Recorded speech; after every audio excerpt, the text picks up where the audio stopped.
Bax, sənin evin var, işin var, normal həyatın var, yaşayırsan, ailən var, sağlığın yerindədir. Nədir sənin problemin? Niyə özünü bədbəxt hiss edirsən? Cəmaət sənin sahib olmadığın bir çox şeylərə sahib deyil. Bir çox insanlar sənin olmaq istədiyin yerə çatmaq istəyir və sən niyə xoşbəxt deyilsən?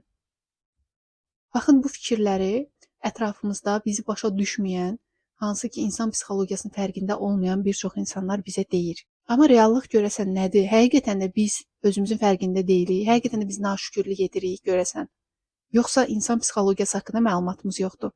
Mən hələ də insanları başa sala bilmirəm ki, insanın maşınının olması, evinin olması, pulunun çox olması, sağlığının yerində olması və s. Bunlar xoşbəxtliyi ölçəcək bir şeylər deyil. İnsan psixologiyasının tarazlığını qoruması üçün onun maşını, evi, varı, dövləti, yəni maddi ola biləcək hər bir şeyinin olması zəmanət vermir ki, onlar insan psixologiyasını qorusun. Sizin də ətrafınızda bəlkə də belə insanlar var və sizə hər zaman tövsiyə edirlər, tənqid edirlər ki, sən çox naşükür insansan, bu qədər şeyə sahibsən, bu qədər sərvətin var.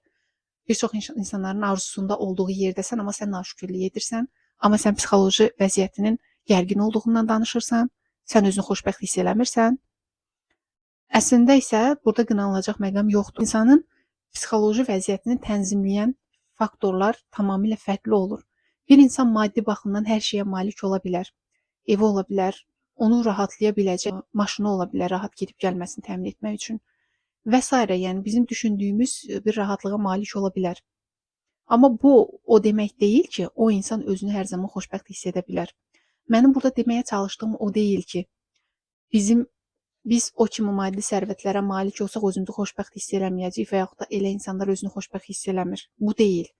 Mənim deməyə çalışdığım odur ki, əgər bir insanın təfəkkür tərzi düzgün istiqamətdə deyilsə, psixoloji tarazlığını qorumaq istiqamətində deyilsə, o insanın nə qədər də maddi sərvəti olsa, nə qədər də o insan özünü güvəndə, rahatlıqda hiss eləsə belə, yenə də psixoloji vəziyyətini tənzimləyə bilməyəcək və o da həyatdan zövq alma faizini aşağı salacaq. Düşünün ki, bir insan təşviş həyəcanından əziyyət çəkir və yaxud da nevrosteniyadan əziyyət çəkir və yaxud da hansısa bir psixotik bir pozuntusu var, bipolyar pozuntu var və yaxud da şəxsiyyət pozuntusu var hansısa bir. Bundan əziyyət çəkir. O insana siz nə qədər maddi baxımdan və yaxud da onun qazana biləcəyi başqa bir sərvətlər baxımından dəstək ola bilərsiniz və yaxud da onun sahib olduğu o sərvətlər ona nə dərəcədə köməklik göstərə bilər.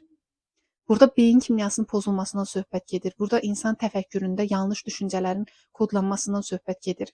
Yəni, gəlin kiçik bir məlumat verim sizə. Tutaq ki, insan borderline şəxsiyyət pozuntusuna malikdir. Onun əhval-ruhiyyəsində dəyişkənlik olur. Xırda bir situasiya belə insan əhval-ruhiyyəsinə təsir göstərir və insan əhvalı 5 dəqiqə ərzində tamamilə əks bir qütbdə ola bilir. Çox sevincli, pozitiv, 5 dəqiqədən sonra çox qəmgin. Və bu xarici situasiyalarla çox da əlaqəli olmur. Xaricdə o nə qədər varlı olsa da, əylənsə də, əyləncə mərkəzlərinə getsə də bu onunla bağlı olmur. İnsanın daxili boşluq hissi o qədər olur ki, insan artıq orada bilmir hansı seçimlər etsin. Və yaxud da bipolyar pozuntunu burada nümunə göstərsəm, bipolyar pozuntu da psixotik pozuntulardan biridir və ömür boyu insanla yol yoldaşı olan bir pozuntudur, belə deyim. Və onun dövrləri var, hansı ki depressiya dövrü var və manik dönəm var. Burada insan əhval-ruhiyyəsi çox yüksək olur, hətta uçmaq belə istəyir, reallığı tamamilə fərqli görür.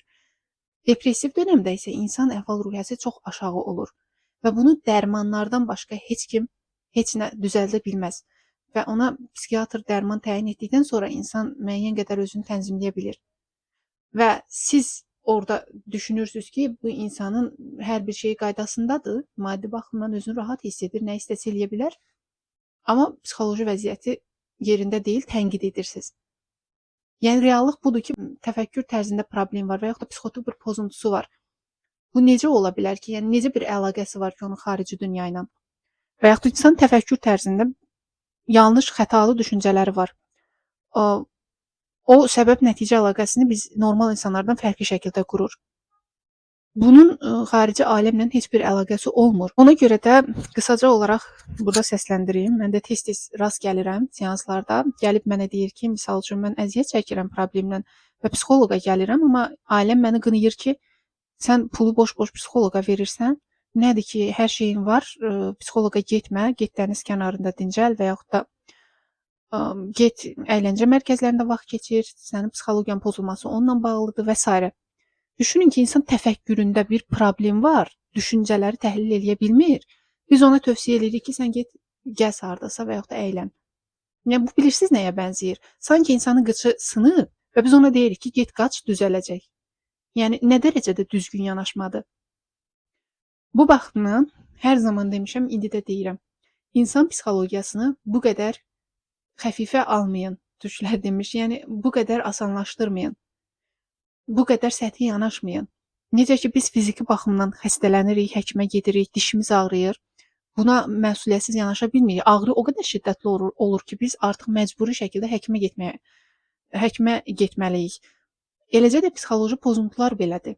İnsan ruhu görünmür deyə biz o görünməyən tərəfə o qədər də belə ciddi yanaşa bilmirik. Amma əslində bu da insana ağrı verir mənəvi baxımdan. Heç bir insanı ətrafınızda psixoloji vəziyyətinə görə qınamayın. Uşaqdan böyüyə qədər hər bir insanın duyğuları, hissləri, düşüncələri var. Və bu baxımdan əgər siz insanları qınasanız, təbii ki, birinci növbədə bu sizin savadsız olduğunuzun göstəricisidir mənə görə. İkinci bir növbədə empatiya anlayışınızın sıfır səviyyəsində olmasından əlaqəlidir. İnsanları qınamayın, bu kimi problemlərdən əziyyət çəkən insanlara reallığı fərqli şəkildə göstərməyə çalışmayın. Anlayış göstərə bilirsinizsə onu dinləyin, anlayış göstərin. Göstərə bilmirsinizsə, heç olmasa düzgün mütəxəssisə yönləndirin ki, o insan da öz dərdinə bir çarə tapa bilsin. Videonu bura qədər izlədiyin üçün təşəkkür edirəm. Növbəti videoların davamı üçün səhifəmi izləmək, kanala abunə olmağı unutma. Fikirlərini aşağıda gözləyirəm. Hələlik.